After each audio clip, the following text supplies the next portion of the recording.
Welcome to Lyme and Beyond with Tanya, where we talk all about Lyme and beyond, because as most of us know, Lyme rarely travels alone.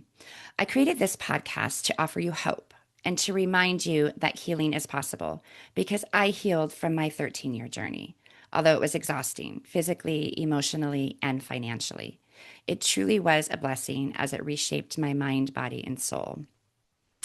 In this space, we share raw and real conversations with those who have made it to the other side of this journey, along with breaking down different topics and approaches with practitioners. My goal is to make you feel less alone, more empowered, and confident in being your own advocate. So, thank you so much for tuning in today. And if you're looking for more tips and resources, I share everything I learned along my journey on my Lyme and Beyond with Tanya Facebook page.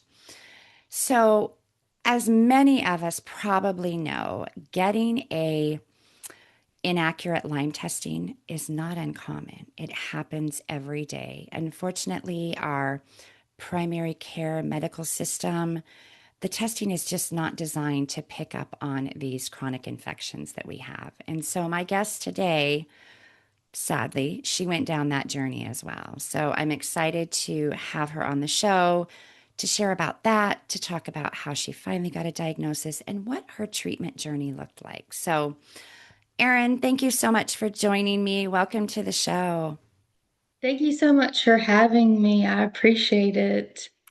Absolutely. It's my pleasure. Without guests like you, I just wouldn't have a show. So, I appreciate all of my guests who take the time to come on and be vulnerable and share their personal story with me. So, thank you again.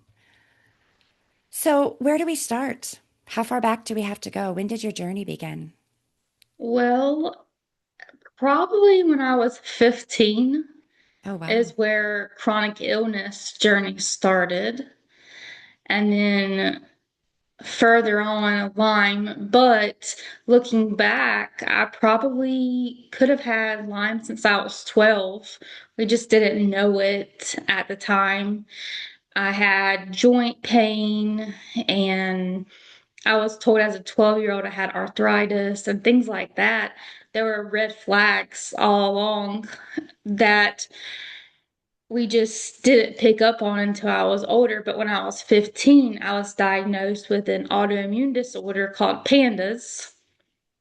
And that left me with OCD, Tourette's, anxiety, depression, and a lot of other things I had to relearn a lot of things and like math skills, reading, processing skills, things like that. So that was when I was 15. And then after I graduated high school, I went on to college. And when I was getting towards the end of my undergraduate degree, I realized, hey, there's still something wrong with me besides pandas. This is not normal to be this tired all the time, to be so fatigued that I would be in the lounge, like where you can get like drinks and food, but also there's a study area in one of the buildings that I had all my classes in, and I would literally just fall asleep at the table there while I was trying to study in between classes. And that would Wow. happen like every day that I was there. I would go to Wow. I would go to classes 3 days a week and I would just fall asleep and I wouldn't be able to wake up. And That is there were just little crazy. there were just little clues like that. And so I knew something was still wrong. The joint pain was really bad. Uh, Light sensitivity, other little things like that.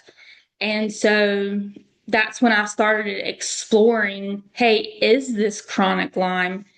Is this something else? And so I just started going to visit doctors, and I was actually in the hospital in October of 2016 for Actually, something. can I pause you right there? I already have Yeah. so many questions. Okay. And I do want to know why Lyme was even on your radar. But so let's go back to when you were 15 and got the diagnosis of pandas, because, I hear more and more about this, of these children struggling. And you listed many symptoms that I had never even heard that was correlated to that, which is so scary. So, did you ever talk to your parents back, because a lot of times we don't remember things from our younger days, but Mhm. how were they able to get that diagnosis? Was it hard to even get that diagnosis of PANDAS back then? Well, it was a newer illness back then because that was 2005, the year I got diagnosed. Okay. And actually, I hid it for maybe 5 or 6 months before uh, really I got taken Saying to the anything to your doctor. parents or Yeah, okay. I was too scared. I thought I was losing my mind. I was like, what is all this going on? My mom is a nurse. She's a retired nurse now. My dad's a psychologist. So they were picking up on little things. And I was playing year-round sports at the time. And one day when my arm just flung up in the air like this, when I was riding down the road with my dad, he was like, okay, I think I need to take her to the doctor. That's what he said to himself. And that was an involuntary tick. And so that was one of the clues that something was going on with me with the pandas. And I would make up little excuses why I would do this, why I would do that. And it was just the little things, and I was pitching on the varsity softball team, and I was in ninth grade at the time, and I was our only pitcher. So, like, after the season ended, my mom picked me up from school one day and said, I'm taking you to the doctor. So she took me that day to a friend of hers that's a therapist that has a doctor that works with her. And that day I was diagnosed with OCD, but they didn't know the scope of it. So my dad had a colleague that could get me into another clinic a couple weeks later. So I got into that clinic and I was actually diagnosed within my second doctor with PANDAS. So that was May of 2005, which is very rare to be diagnosed that early for PANDAS. Especially that many years ago when it wasn't even Yes. really talked about in the community. I think we could Yes. probably give a lot of credit to maybe your parents kind of having the proper resources and avenues to go Yes. down. But I could imagine, or I can't imagine, being at such a young age, right? And having all of these like really weird things going on in your body, Yeah. like your arm flying up and then, looking at your peers and like, okay, they don't do weird stuff like that. Like Yeah. something's wrong with me. I'm weird. I'm the oddball out. I'm crazy. So I can completely relate to how like you just kind of kept it to yourself for a while because we don't know what to do. And I truly Right. believe that things like this are kind of a big part of why we have so much mental health issues in the world, right? Like we're afraid of what's going on and we oftentimes don't talk about them or share Yeah. them. So thankful to your father for seeing that tick and thinking, okay, no, Yeah. this is it. This is it. We're going to do something. Yeah. So wow. Okay. So sorry, I kind of wanted to know that. Um, and so now we're going to go into you had mentioned you just started mentioning that you had gone into the hospital or just right before that you were going to kind of look into Lyme disease. So why Yeah. was Lyme disease on your radar? Are you familiar with it or because I know like and I say this all the time, but for me Lyme disease I just thought it was something that dogs got. I didn't even know it was a Mhm. human thing. So it never would have been on my radar. So are you just in an area where a lot of people have it or why was it on your radar?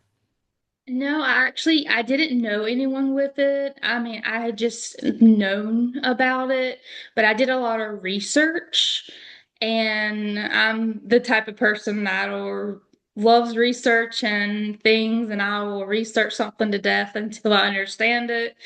And this is before AI, and you can look up anything with ChatGPT. So I'm Googling, I'm looking in books, and I'm going down the whole rabbit trail of looking at every different illness and putting all the pieces together. And that's what I did. I just researched and researched, and I put all the pieces together. I'm like, this is what I have. I know it is. And so, yeah, so when I was in the hospital in October of 2016, I was like, hey, doctor, can you test me for this, for Lyme? And he's like, sure, but I don't think you have it. I'm like, okay, sure. If you think that, that's okay. But please test me. So he tested me and he said, well, you don't have it. I was like, okay, well, thank you for testing me. So And at then that time, did you believe him or did you already know through your research that the testing isn't very accurate? I didn't know about the testing at Okay. that point. I didn't know it was accurate. Even though he said I didn't have it, I didn't believe him. I just thought he Okay. was ignoring Good for me. you. Good for you. I didn't believe him. I've always been an advocate for myself. I've always believed in patient advocate because of having pandas and needing to stick up for myself. So I learned that at a young age, just to advocate for myself. And so then, so that was October. So in December of 2016, I went to an infectious disease doctor looking for more answers. So he tested me for Lyme. He tested me for a bunch of different things. And he said, well, you don't have Lyme. I'm like, okay, but I still think I have it. Good for And so you. I wasn't going to give up on searching for what was wrong with me because I knew pandas that wasn't the whole story. So I had been going to a chiropractor, actually the same chiropractor I still see today. I've been seeing since I was 12 years old. And so I was talking to him and he was like, yeah, it really sounds like you have chronic Lyme. I was like, what? You think I have it? You're the first doctor that has thought that. So it's like, yeah, I've tested other people for it before and I can test you. So he tested me and that was June of 2017. So he tested me and sure enough, I had chronic Lyme. The how he did the testing was different from how the other doctors did the testing. And in what way? Did he do labs or did he do Yeah, I think he kinesiology, did muscle the testing? ELISA. I think he did the ELISA testing. I think that was the name of it. I don't know.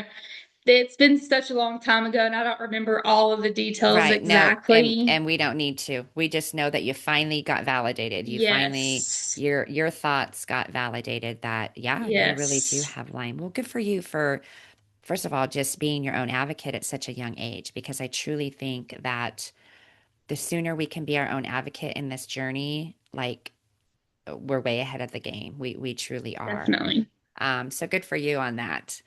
Okay, so then the hard part starts, right? Like so you take this diagnosis and what do you do? Yeah. So there was a girl that was a couple years younger than me in my community that had Lyme, and she was I live in North Carolina, and she was down in Florida getting treatment. And so, and she was actually in the newspaper. The reason I found out about her is because there was an article about her in the newspaper, our local newspaper. And And she so my was mom, being treated for Lyme? yeah, she was. Oh, And okay. so that's how I ended up going to the first place to treat was off of their recommendation. And so my mom and I packed up stuff in a suitcase, and my dad drove us down to Florida, and I started my treatments in Florida, and it Wow. And was, so, okay, so where do you live or where did you live at the time? yeah, North Carolina.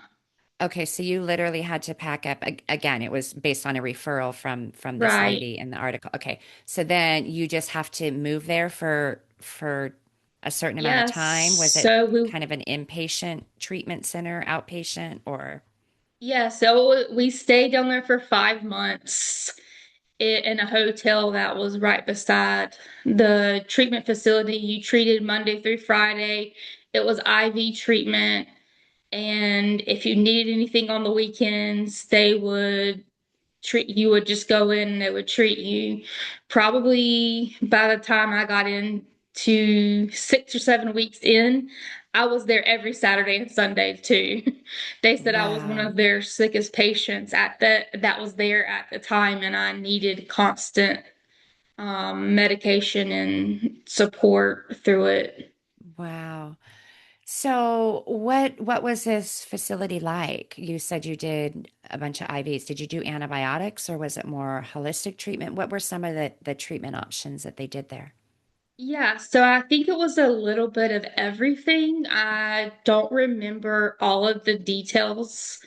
And I think it was some antibiotics. I think it was some natural like herbals. And I think it was some like immune boosting stuff like vitamin C bags and things like that. And then they had colon therapy there. They had foot baths there.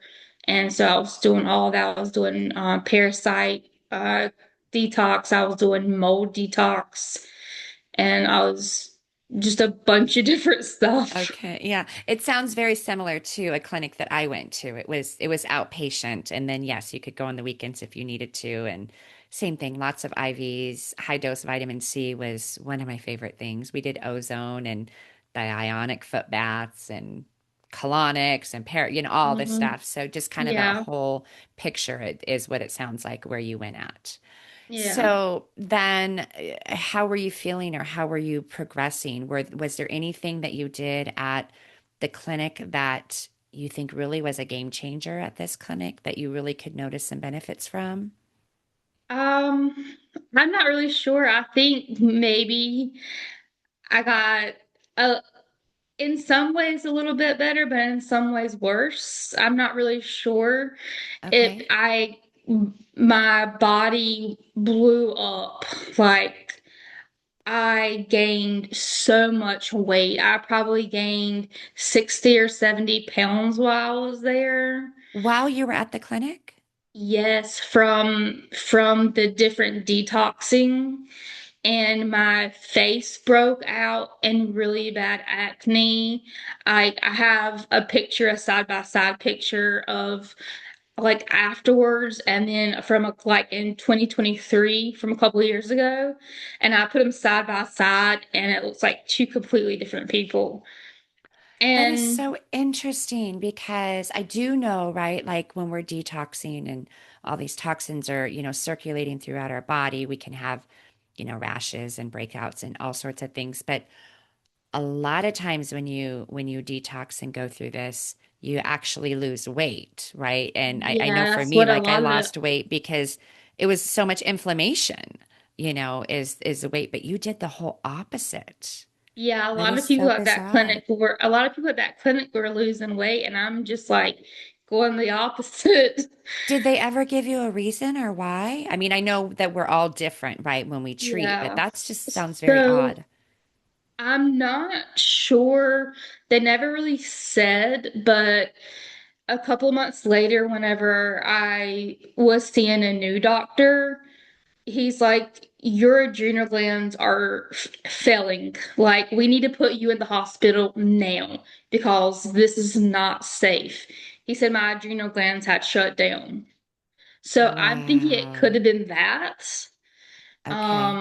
So I'm not really So, were sure. they not supporting your adrenals at the clinic or They just could have maybe? been, and I don't really know. I know. I don't really I'm with remember you. When I went everything. to the clinic, they did all sorts of things and I don't remember what it was or what they did. Yeah, It's very overwhelming. I completely get that. very, Yeah, because they do very. do a lot of things. But there are a lot of practitioners out there that sounds like that they're doing, a lot of really good things, but then they Yeah. could be missing some big pieces, your Yeah. adrenals or detoxing properly, or you're not getting your cortisol levels down, or just a Mhm. small little thing that can make a huge impact on our body. So I just was curious. But okay, so you're going through this clinic, and how long were you there, and what was kind of your take from that? Like, did you feel like you got a little bit better but also a lot worse, like you just mentioned?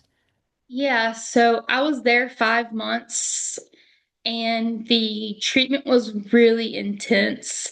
And I got really agitated from it, from all the detoxing and like aggressive towards Okay. my mom, and I couldn't control it. And it was really scary. She would call my dad, and my dad would have to fly down on an emergency just to help, and because he was trying to work, and then my mom had just retired and she was taking care of me. And so it was like little things, and they would have to sedate me and put me on medicine to help calm me down. And it was just, they were saying it's just all the toxins going through my body, and I couldn't control a lot of how my body was reacting. It was really scary. Did you have Bartonella? Yes. Yeah, And they see, and were treating that's for that as well. and that is, another word for it is kind of a lot of people that deal with it have a lot of rage. Right. Yeah. Yeah, they have it. And but again, we're all so different, because I had Bartonella was one of my high markers, and I never dealt with the rage. Now the anxiety, on the other hand, absolutely off the charts. But I never Mhm. had that rage. But I know that it's truly out of our control, that Yeah. you can't control it. And it sounds like maybe it was kind of getting the best of you at that point. It definitely was. So, what made you guys decide that? I don't know. Maybe this clinic was kind of a 5 month set protocol. Like you come, you do 5 months, and then you're on your own. What made you decide to seek other treatment options, or what made you decide to quit the clinic that you were at? Yeah, so we could have kept staying. There was two things it boiled down to. Uh, we weren't really sure that I was getting a whole lot better. The Mhm. second thing, the main thing is it was $6,000 every single Monday. And we literally tapped out by that point of being able to pay $6,000 every single Monday. And so my dad said, "Hey, it's time for you guys to come home, and we'll have to look at Wow. other treatment options." Isn't it so horrible that we feel we have to spend that kind of money to reclaim our life, or to get the health care that we need? Because I know that it's financially draining. It Yeah. really is. But we're so sick, we have to do something. And so, wow, yeah, that's a lot of money. Calculate $6,000 a week for 5 months. Yeah, that would Yeah. tap anybody out and beyond, right? Yeah. And I was fortunate enough at the time that my parents were taking care of me fully financially. From the time I was 15, I had been sick, and I had only tried having a job once when I was 19, and I stayed too sick to be able to work then. Like I would, from the PANDAS stuff, I would go in and I'd have so much anxiety, I'd start throwing up as soon as I'd get there, and I'd have to leave. And so I tried that one time having a public job. And so then when I graduated college, I was staying too sick with something that I didn't even know what it was yet. And so then that's when I started treating for Lyme. So I had never had a public job up to that point. So if it wasn't for my parents being so supportive, I would have never gotten any treatment. And so I was just blessed on that end.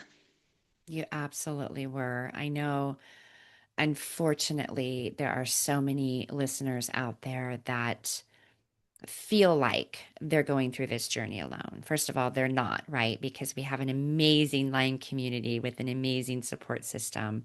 But I do know that many people out there have no family or friends that even believe them that something is wrong. And it's really heartbreaking to think of that. And like you, I was blessed as well because my parents and my friends and family were just all on board, whatever they could do to help. Not that anybody knew what to do, right? And Yeah. so yes, I'm so happy that you have them as your biggest supporters. Yeah.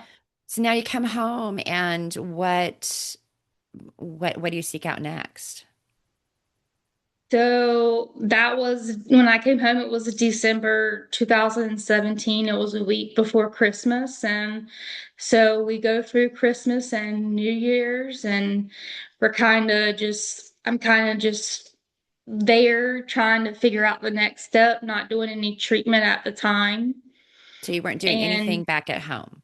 yeah, so not for a couple of months. We were Okay. researching and trying to figure out our next step. And so in May of 2018 is whenever I found a new doctor that was local and only an hour away. He treated for Lyme. And so that's when I started going to see him. Okay. And he's the one that said, "Hey, your adrenals have shut down. We've got to do something." Right. And I So bet I, just by boosting those back up and working on those, you probably felt a whole lot better. Yeah, it was a slow progress, trying to get that back.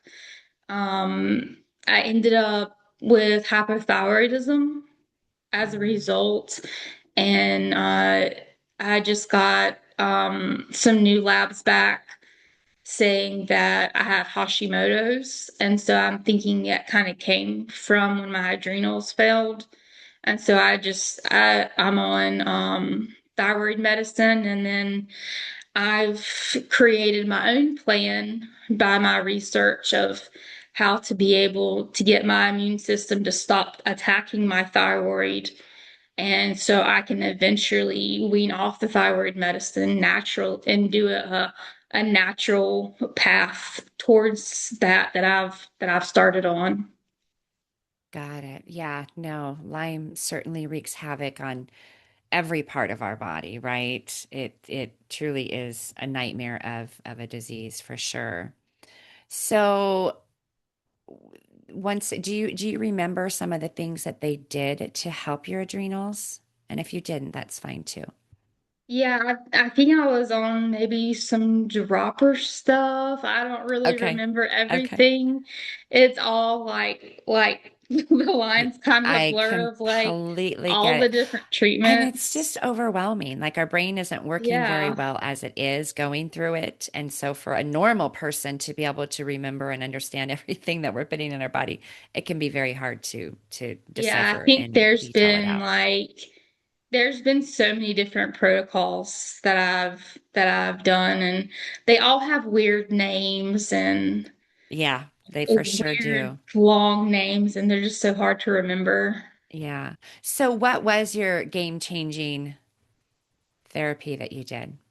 Yeah, so I was talking to my chiropractor, the same one that did my Lyme test, and I found that I had Lyme. And he's like, "Well, there's this treatment that I had another patient go do, and it's called SOT. And my chiropractor said he went to this clinic and got SOT done, and now he's completely fine. And it's like he never even had Lyme." I was like, "Okay, sign me up." How do I find this place? So he gave me the information, and that was, I think, in 2023. Okay, can And you so, share the clinic or the practitioner that did the SOT? I know a lot of people talk about it. I've even done a right, few podcast episodes on it, but sometimes they could be hard to find practitioners. right. It was in Sarasota, Florida. The doctor's name off the top of my head, I don't remember, or the name Okay, of the clinic, no but I worries. remember, But listeners, as always, I will get that information and put it in the description of this episode if you want to seek it out. yeah, he Okay, was in Sarasota. So my dad and I took off to Florida again. back to Florida again. Yeah. And he found out through muscle testing which treatments that I needed, and I did one for Lyme and two for co-infections. And so he said that was probably all that I needed. And so we made, I think a total of 5 trips, one for the consultation, one each of the SOTs, and then one follow-up. And we did Okay. that over a course of a year. Okay. I was just going to say, I thought I recall that you have to kind of separate them out for so Mhm. long, and then once they do the blood draw for it, like then they Yeah, have to wait for it to come back. Or I only know a little bit, and it was just from that yeah, practitioner sharing on my podcast. But okay, yeah. so you did 3 SOTs. It was kind of a quick thing. You could just go down and do it and come back home. Hmm. You didn't have to actually Yep. move back to Florida again. So Yeah, we definitely would more cost effective, right? Yeah, we would be gone 2 days at a time. We would stay one night in a hotel. Perfect. And So yeah, it so was. did you do the Lyme one first? Or do I you don't remember? remember which order I did it in. Okay. I don't And it doesn't remember. matter. I So after almost think you I did did the the, lime one last. okay, so Yeah. after you did the first one, did you feel any different? Mhm. No. And No. I was Okay. like, is this really working? I didn't feel anything. I Anything. was like, and Okay. I told the doctor that. He's like, well, it could take a little bit of time. Okay. So then you go and do the second thing. And did Hmm. you feel anything from the second one? No, I still didn't feel any better. Okay. And so then you go do the third one, and Yes. that was the It took ticket. about a year. It took about a year for me to start feeling better after all 3 of them. It Real didn't okay, that's happen good to know. immediately. Yeah. Okay, that is Yeah, so so good to know. a lot of people feel better right afterwards. And I had a friend that had had SOT done that I was connected with through the Lyme community. And I was talking to her and I was like, is this normal? And she's like, well, yeah, a lot of people feel better right away and some people don't feel better right away. So it took me about a year to start feeling better. So I'm like last year, 2025 is when I started feeling better. Wow, that's so, it really is amazing how, I mean, I know our bodies are so different from one another, but to have such a big gap, like so many, right away, and then so many take a year. And so, but Yeah, that is good information to know, right? Because we can't always expect instant gratification from any type of treatment that we do. It truly right. is a process and rebuilding the foundation of our body. So during this time before the light bulb came on in your body, right? That I'm alive again. Yeah. What did you do things at home to support your body? Do you remember anything, or you just kind of rode the Yeah. wave? So I was still taking glutathione Okay.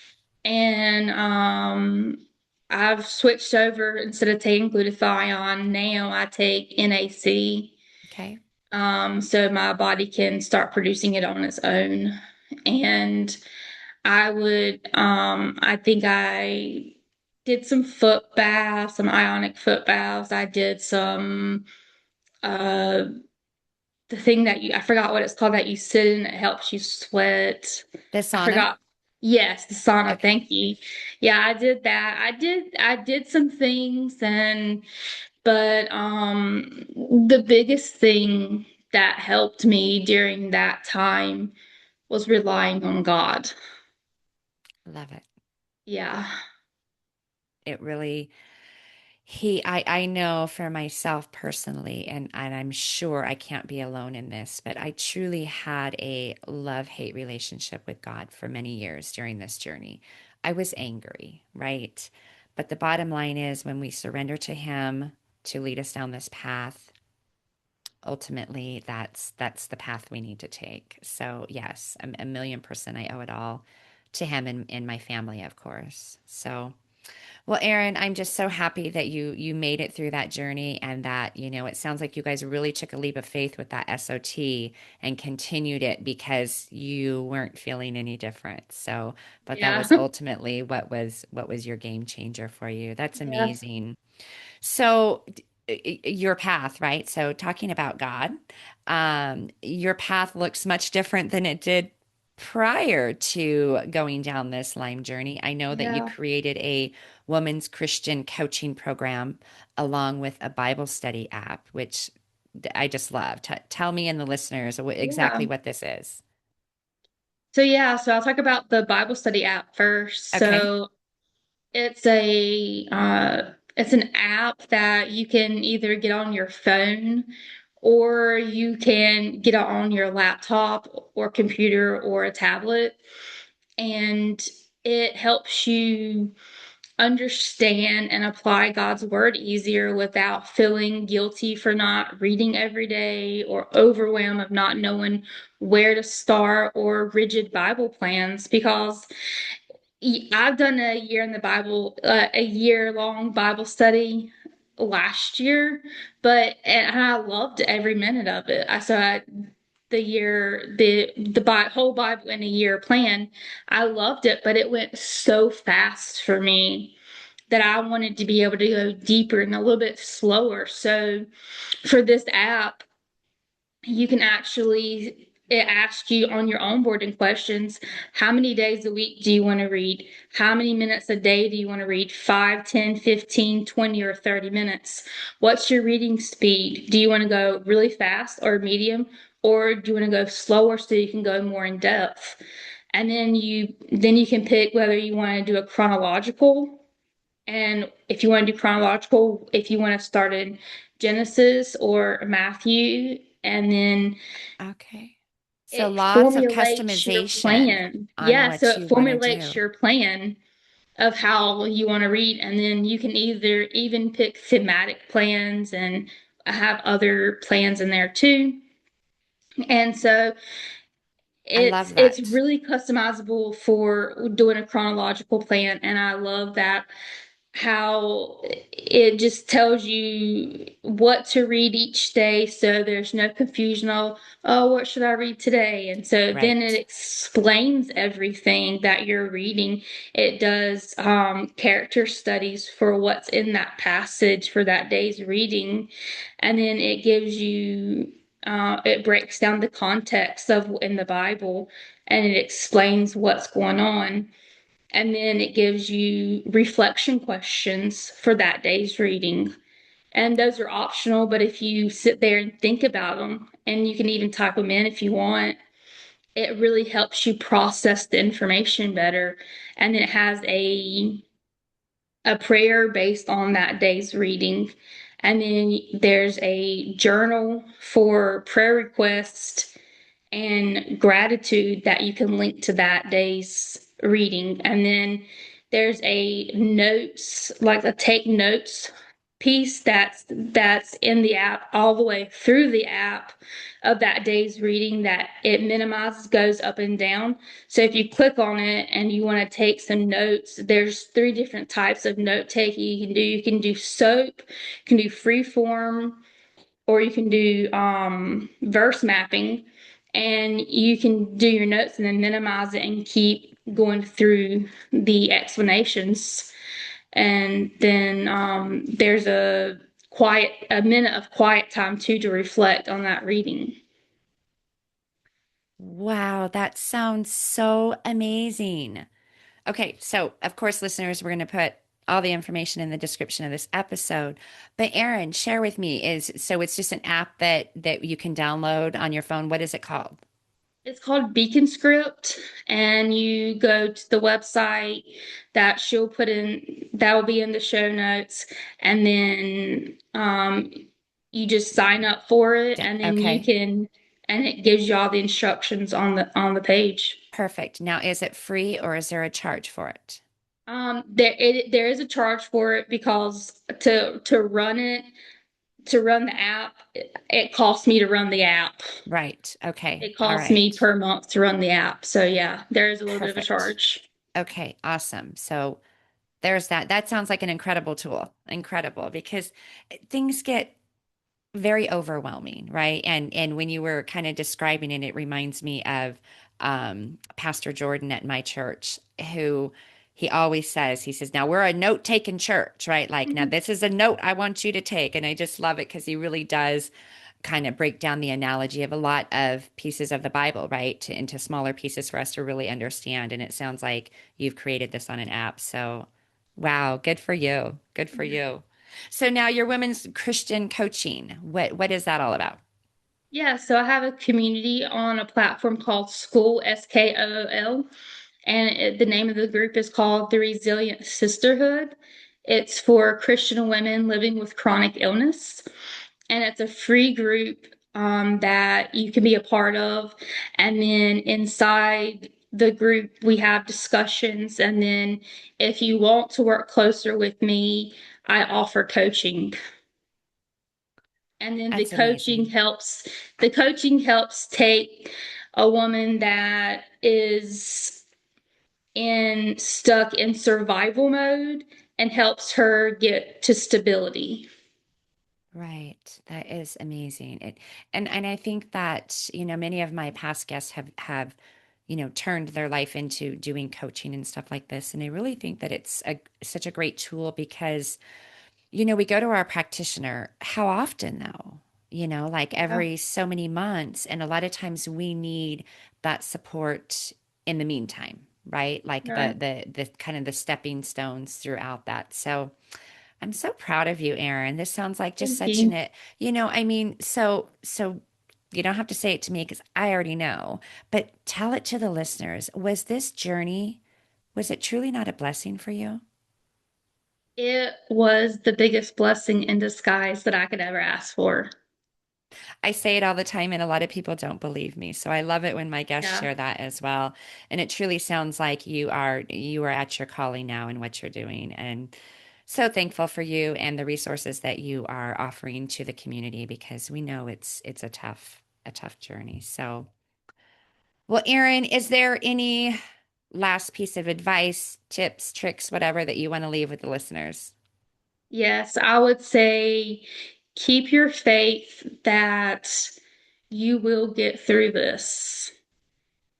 Keep faith in God that He will help you through it. Rely on Him.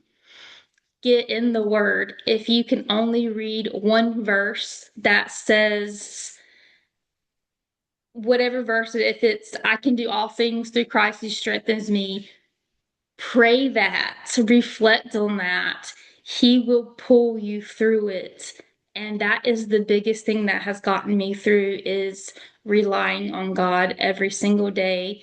Even the days that I thought my body was literally shutting down, I would tell my parents, if I die tomorrow, this is why, because my body feels like it's shutting down. But God brought me through it every single time. And without God, I would not be where I am today. Well, that was a perfect way to end. Erin, thank you so much. I really appreciate you taking the time to share with us. Thank you. I appreciate it.